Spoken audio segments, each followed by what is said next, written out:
बिहार की राजधानी पटना से लगभग 200 किलोमीटर पर स्थित है मुंगेर।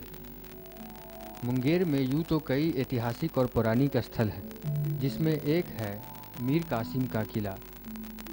मुंगेर किला परिसर को स्वतंत्रता संग्राम के दशकों पूर्व ईस्ट इंडिया कंपनी के शासनकाल में अनेक दिलेर एवं देशभक्ति से लबालब मुगल शासकों द्वारा लिए गए शरण स्थल के रूप में जाना जाता है। परंतु अंग्रेज़ों के साथ उनके अद्भुत शौर्य के चिन्ह आज भी वर्तमान हैं। साथ ही दुनिया के सूफी संतों के मुंगेर आगमन की कहानियाँ भी गजेटियर में लिपिबद्ध है। पीसी रॉय चौधरी के अनुसार बादशाह अकबर जब अफगानों के विद्रोह को चलने के लिए बिहार और बंगाल तक पीछा किया तो उसके साथ एक शाह मुस्तफ़ा सूफी भी चल रहे थे। मुस्तफ़ा ने अपनी अलौकिक देवी शक्तियों के कारण युद्ध में रत बादशाह से अपने आप को अलग कर लिया और गृहस्थ जीवन को त्याग संत बन गए। वे उस समय से फ़कीरी जीवन बिताने लगे। इसकी सूचना पाते ही शाह मुस्तफ़ा एक अन्य महान सूफी संत आरफिन से रूबरू इसी मुंगेर किले में हुए। मुंगेर किले का निर्माण कब हुआ और किसने किया, यह अभी तक ठीक नहीं पता चल पाया है। लेकिन पश्चिमी इतिहासकार और पर्यटक डॉक्टर बुचनन के अनुसार मुंगेर किला का निर्माण एक हिंदू बादशाह जरासंध के द्वारा किया गया। बिहार के धरोहर कृष्णफसा बाबा के मज़ार पे भक्तों का हर शुक्रवार को भक्तों का तांता लगा रहता है और इनका बखान जितना किया जाए वो कम है, इसलिए कि इनके दर पे जो भी आते हैं उनकी मनोकामना बहुत ही ढंग से तुरंत पूरी होती है। तो जब मनोकामना पूरी होती है तब भक्त जब चादर चढ़ाने आते हैं तो वो तांता देखने के लायक होता है और भक्तों का तांता देखने के लायक होता है और अगरबत्ती और मोमबत्ती का जो बहार होता है जलाने का वो देखने लायक होता है। और मैं कामना करता हूँ भगवान से कि कृष्णफसा बाबा के मज़ार पे दोनों भक्त हिंदू मुसलमान एकता का जो नमूना पेश करते हैं, दोनों भक्तों का तांता लगा रहे, मैं यही कामना करता हूँ। यह भी कहा जाता है कि बंगाल के गवर्नर प्रिंस टालियन ने अपने मुंगेर भ्रमण में किले के खंडहरों की मरम्मती का आदेश देते समय प्राचीर के एक कोने में उपस्थित बड़े सूफी फकीर की मजार का जीर्णोद्धार भी कराया। इस किले के 3 द्वार हैं, पूरब, दक्षिण और उत्तर। इसके पश्चिम गंगा नदी बहती है। शेष तीनों ओर से खाइयाँ बनी हुई हैं, जिनमें गंगा का पानी बराबर बना रहता है। यह इसलिए किया गया था कि दुश्मनों के आक्रमण से किले की रक्षा की जा सके। सन 1848 में मुंगेर भ्रमण पर आए पर्यटक सर जोसेफ हुकर के अनुसार पश्चिम में गंगा नदी और शेष 3 ओर बनी गहरी खाइयाँ मुंगेर किले की प्रतिरक्षा का काम कर रही थी। यह किला वर्ष 1934 के प्रलयंकारी भूकंप में बहुत क्षतिग्रस्त हो गया। किले के मुख्य द्वार पर ऊंचे टावर बने थे, जिसमें एक बहुत बड़ी घड़ी लगी हुई थी, जिसकी आवाज़ बहुत दूर दूर तक सुनाई पड़ती थी।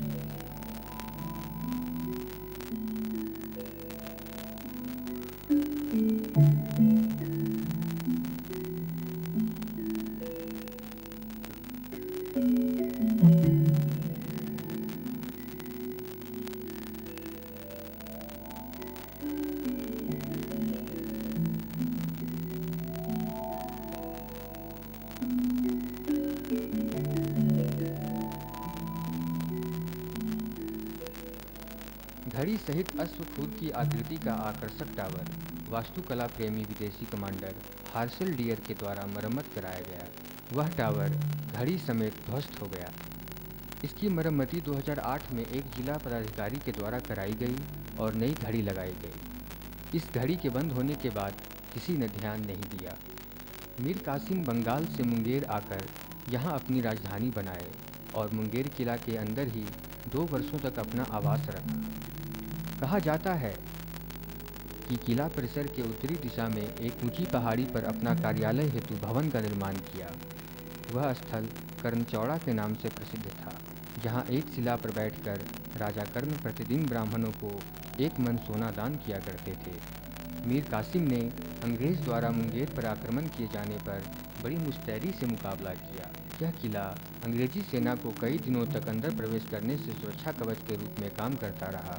अंत में अंग्रेजी सेना के किले के अंदर प्रवेश के पश्चात मीर कासिम ने पूर्व में ही गंगा नदी के अंदर ही अंदर बनाए हुए सुरंग होकर बक्सर भाग निकला और अपनी जान की रक्षा की।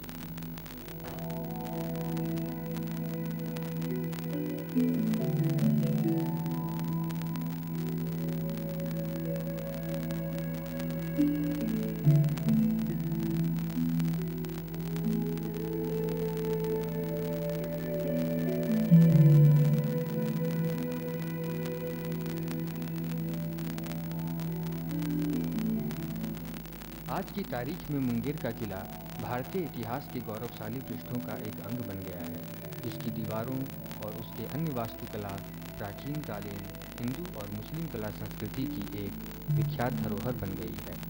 इस धरोहर को भारत सरकार के पुरातत्व विभाग ने अपने संरक्षण में रख लिया है, ताकि कोई भी व्यक्ति इसके प्राचीन स्वरूप और आकृति को क्षति पहुंचाने का प्रयास न करे। देश का सबसे ख्याति प्राप्त बंदूक कारखाना भी इसी किला क्षेत्र के अंतर्गत गुप्तचर विभाग के देखरेख में संचालित हो रहा है।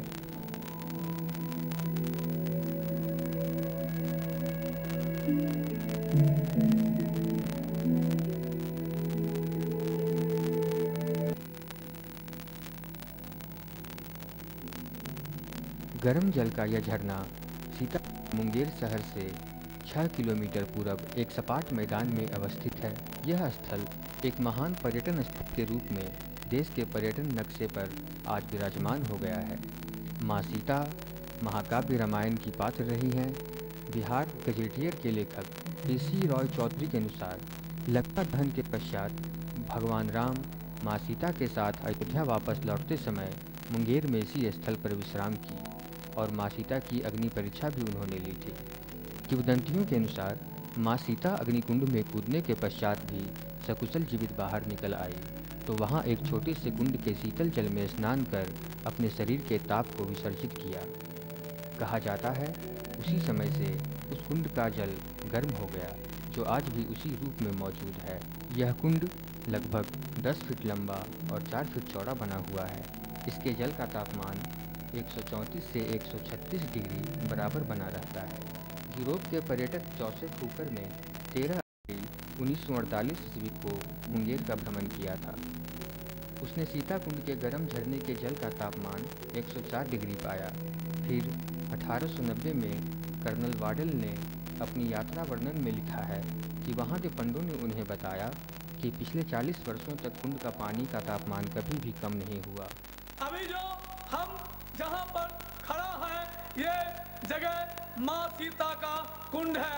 इसमें गर्म जल हजारों साल से प्रवाहित होते आ रही है, युग युगांतर से प्रवाहित होते आ रही है। यह जल आज इतना गर्म है कि अगर कोई साधारण मनुष्य इसमें कूद जाए तो उसकी जान चली जाएगी। यह कुंड कोई मनुष्य के द्वारा निर्मित नहीं है, बल्कि ये प्राकृतिक कुंड है।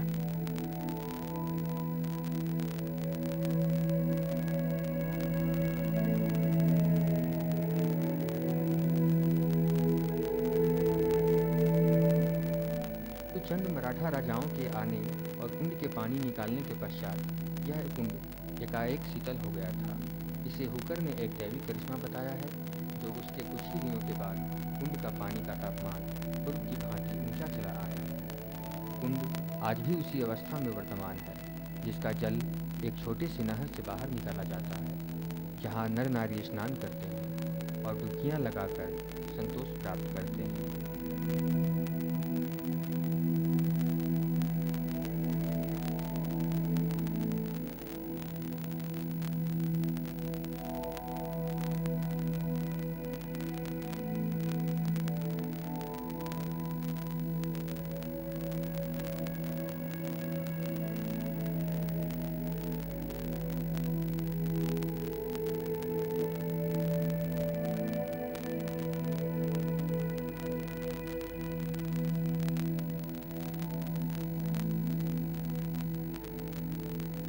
सीता कुंड के पास भगवान राम, भ्राता लक्ष्मण, भरत और शत्रुघ्न के नाम पर भी अलग अलग कुंड बने हुए हैं, जो प्रायः उपेक्षित पड़े हैं।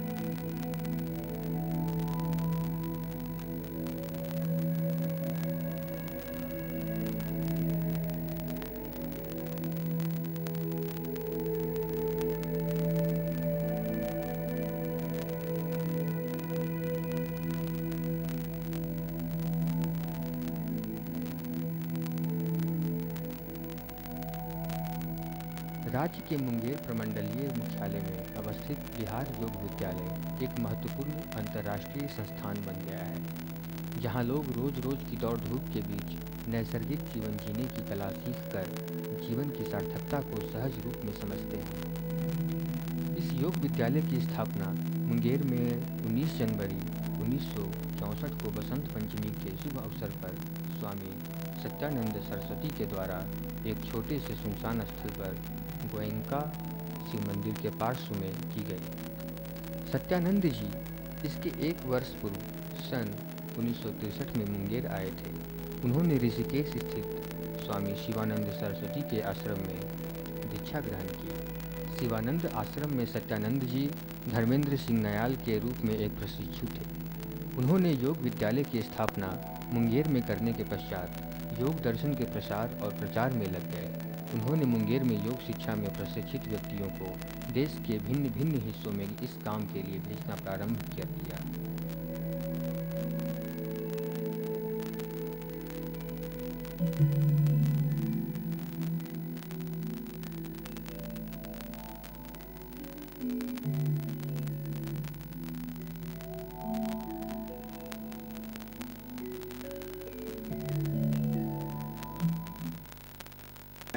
पेशे से योगा शिक्षक हूँ और मैं इस क्षेत्र में विगत 25 वर्षों से बिहार और इंडिया के तमाम जगहों पर योग का प्रशिक्षण देने का कार्य किया हूँ। और साथ ही साथ हमारे जीवन का मूल लक्ष्य सुबह की शुरुआत से योग से प्रारंभ होता है और योग हमारे जीवन को एक विचित्र टाइप का बदलाव दिया है, जो कि मैं यह कह सकता हूँ योग एक ऐसी विधा है जो करो तो जानो। बिहार योग विद्यालय आज देश विदेश से आने वाले इच्छुक व्यक्तियों को प्रति माह योग शिक्षा में प्रशिक्षण प्रदान करता है। साथ ही योग से मनुष्य के जीवन में स्वच्छता, आरोग्य और भगवत चिंतन की ओर प्रेरित करता है। पौराणिक एवं ऐतिहासिक स्थल कर्णचौड़ा पर आज बिहार योग विद्यालय अवस्थित है। इस कर्णचौड़ा पर बैठकर कभी राजा कर्ण ब्राह्मणों को माँ चंडी से प्राप्त एक मन स्वर्ण का दान प्रतिदिन किया करते थे। अब उस स्थल पर एक विशाल, आधुनिक एवं आकर्षक वास्तुकलाओं से आवृत योग महल खड़ा है, जो योगाश्रम के रूप में परिणत हो गया है। यहाँ अब अंतर्राष्ट्रीय स्तर पर योग प्रशिक्षण का कार्यक्रम प्रतिवर्ष नियमित रूप से भिन्न भिन्न सत्रों में संचालित किया जाता है। स्वामी सत्यानंद जी तो नहीं रहे, किंतु स्वामी निर्जनानंद सरस्वती के सबल कंधों पर इसका पूर्ण दायित्व आ पड़ रहा है। विद्यालय का प्रबंधन स्वामी शंकरानंद जी के हाथों सुपुर्द है। अभी हाल में बिहार योग विद्यालय ने सन 2013 में 9 से 13 अक्टूबर तक विशाल विश्व योग सम्मेलन का आयोजन स्थानीय पोलो मैदान में किया, जिसमें देश विदेश से लगभग 20,000 प्रतिनिधि उपस्थित हुए एवं लाखों नर नारियों ने इस अवसर का लाभ उठाया। आयोजन का उद्घाटन जगत गुरु शंकराचार्य के आशीर्वचनों से किया गया। इस सम्मेलन में योग शिक्षा के विभिन्न पहलुओं पर गंभीर चिंतन एवं विमर्श किया गया, जिसकी अनुभूति एवं स्मृति वर्षों वर्ष तक कायम रहेगी। उस अवसर पर सचमुच मुंगेर एक विशाल योग नगरी के रूप में परिवर्तित हो गया था।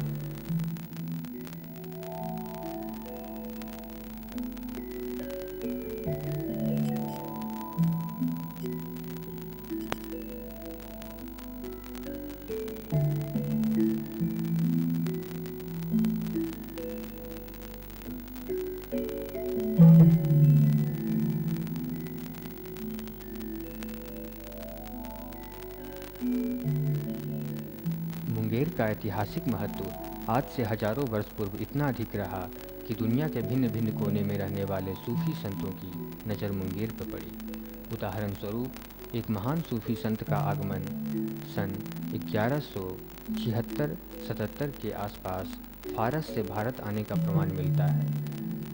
बिहार गजेटियर के लेखक पीसी रॉय चौधरी के अनुसार वह सूफी संत अजमेर आकर कुछ दिन तक रुके और स्वतः प्रेरणावश गृहस्थ जीवन त्याग कर उन्होंने मुंगेर की राह पकड़ ली और मुंगेर किले के दक्षिणी द्वार के सटे एक कोने पर सदियों पूर्व से बने ऊंचे पत्थर के टीले पर अपना आसन जमा लिया, जिनका निधन सन 1177 में वहीं हो गया और वह उसी स्थान पर दफना दिए गए। उस समय से आज 837 वर्ष हो रहे हैं। दुनिया के नामी गिरामी इतिहासकारों जैसे डॉक्टर बुचनन आदि ने अकथ खोजबीन के पश्चात उक्त सूफी फकीर का नाम का पता अभी तक नहीं चल सका है। पीसी राय चौधरी इतना ही लिखते हैं कि वह फकीर ख्वाजा मोइनुद्दीन चिश्ती के निर्देश पर ही मुंगेर आया था। उस समय मुसलमानों के अति चर्चित धर्म प्रचारक चिश्ती का व्यापक प्रभाव समाज के हरेक वर्ग पर था, जो सांस्कृतिक विरासत के रूप में आज याद किया जा रहा है।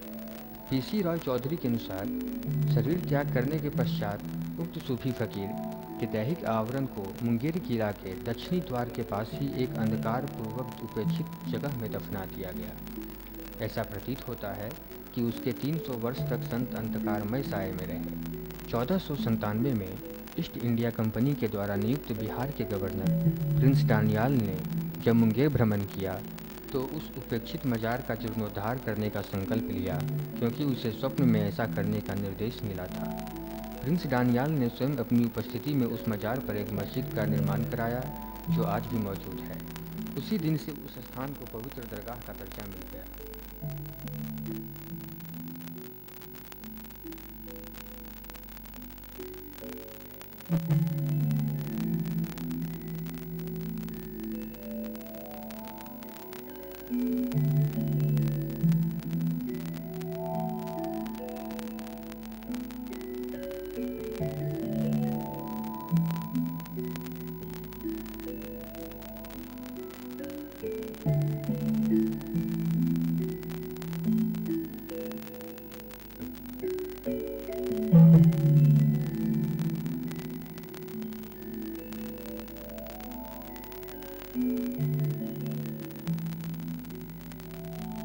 फारसी में नफ़ा का शब्दार्थ कस्तूरी का स्रोत होता है। वास्तव में 837 वर्षों के बाद भी पीर नफ़ा साहब का वह दरगाह हिंदू, मुसलमान, सिख, ईसाई, अमीर, गरीब सबों के लिए एक महान तीर्थस्थल बन गया है। प्रति गुरुवार और शुक्रवार संध्या होते ही सभी धर्मावलंबियों की भीड़ उस दरगाह की ओर बढ़ती चली जाती है और पीर साहब के मजार पर अपना सर टेक सभी घर वापस लौटते हैं।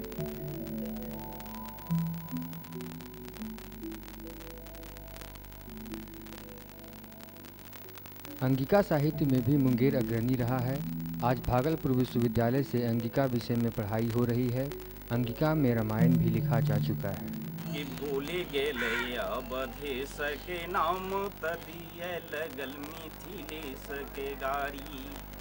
भूल गेले अवधेश के नाम तदिए लगल मिथिलेश के गाड़ी। स्वाद सराही बरात कहे बड़ मीठ लगे मिथिलानी के गाड़ी। स्वाद सराही बारात कहे बड़ मीठ लगे मिथिलानी के गाड़ी। पूरी कचौड़ी सोहारी चपाती जलेबी धिया बर्फी गुल जामुन। मखन दूध मलाई खुआ गुल कंद सुस्वाद बड़ी मन भावन। मोदक खीर गजा बालूशाही माला पुआ हलुआ रुचिकारी। मोदक खीर गजा बालूशाही माला पुआ हलुआ रुचिकारी। स्वाद सराही बारात कहे बड़ा मीठ लगे मिथिलानी के गाड़ी। मुंगेर का चंडी स्थान देश के 72 शक्तिपीठों में अपना एक अनूठा पहचान रखता है। पौराणिक गाथा वेद पुराण के अनुसार दक्ष प्रजापति की कन्या सती ने अपने पिता के द्वारा पति भगवान शंकर के विरुद्ध किए गए अपमान से क्षुब्ध होकर अग्निकुंड में जल पड़े। भगवान शिव क्रोधाग्नि से प्रकंपित होकर सती के शव को अपने कंधे पर रखकर समस्त ब्रह्मांड में तांडव नृत्य करने लगे। सारी पृथ्वी कांपने लगी। देवलोक में हाहाकार मच गया। तब देवों की प्रार्थना पर भगवान विष्णु ने महादेव के क्रोध को शांत करने के लिए अपने सुदर्शन चक्र का प्रयोग किया और भगवान शंकर के कंधे पर विराजमान सती के शरीर को एक एक कर विखंडित कर दिया। कहा जाता है कि सती के अंग का भाग जिन जिन स्थानों पर गिरा वे शक्तिपीठ के रूप में परिणित हो गए। गंगा के उत्तरी तट पर एक पहाड़ी नुमा निर्जन स्थान जहाँ सती का नेत्र गिरा था, जो धरती पर आते ही पाषाण बन गया। यह स्थान चंडी स्थान के रूप में युगों से पूजित और सम्मानित किया जा रहा है। यह चंडी स्थान महाभारत के राजा कर्ण का प्रमुख साधना स्थल बना, जहाँ वह प्रतिदिन सायंकाल गंगा के पवित्र जल में स्नान कर मंदिर के निकट घी के खौलते हुए कड़ाह में कूद जाते और पुनः सकुशल जीवित निकल आने पर वहाँ एक मन स्वर्ण देवी से प्राप्त हो जाता था, जिसे वे किला परिसर के अंदर कर्णचौड़ा के चबूतरे पर बैठकर ब्राह्मणों को दान दिया करते थे। माँ की महिमा इतना ही अगम अपार है कि लाखों श्रद्धालु नवरात्रा में यहाँ आते और माँ कुछ न कुछ सबको देती हैं। शक्तिपीठ से जुटी हुई हैं और बायां नेत्र का ही मेन यहाँ माँ का पूजा है।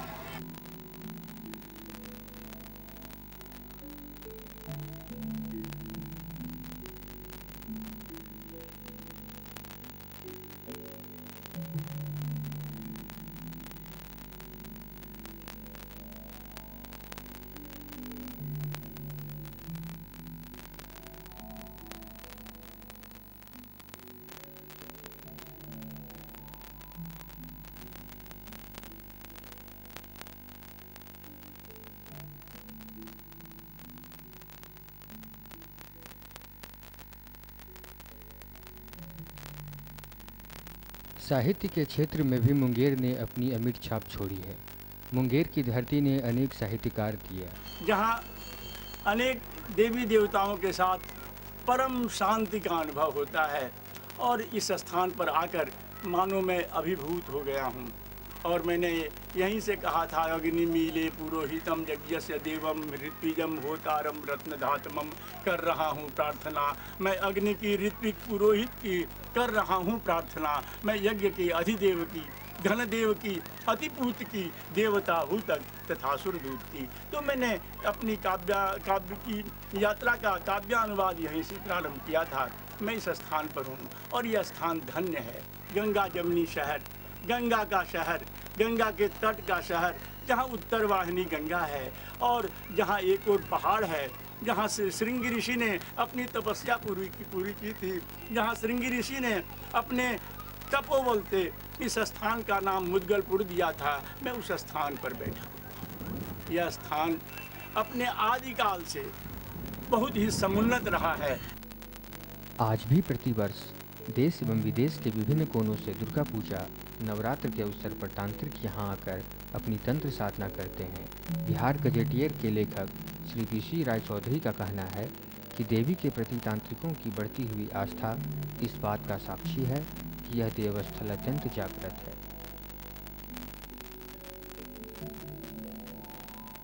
नित्य प्रति नर नारी अपनी मनोकामनाओं की पूर्ति के लिए माँ भगवती चंडी का दर्शन एवं पूजा अर्चन कर अपनी मनौतियाँ मांगते हैं। कहा जाता है आज तक किसी भी भक्त को यहाँ से निराश नहीं होना पड़ा। इसके अतिरिक्त देवी के नेत्र के निकट निरंतर प्रज्वलित दीप से उत्पन्न काजल का उपयोग नेत्र रोग से पीड़ित लोगों के लिए महाऔषधि का काम करता है।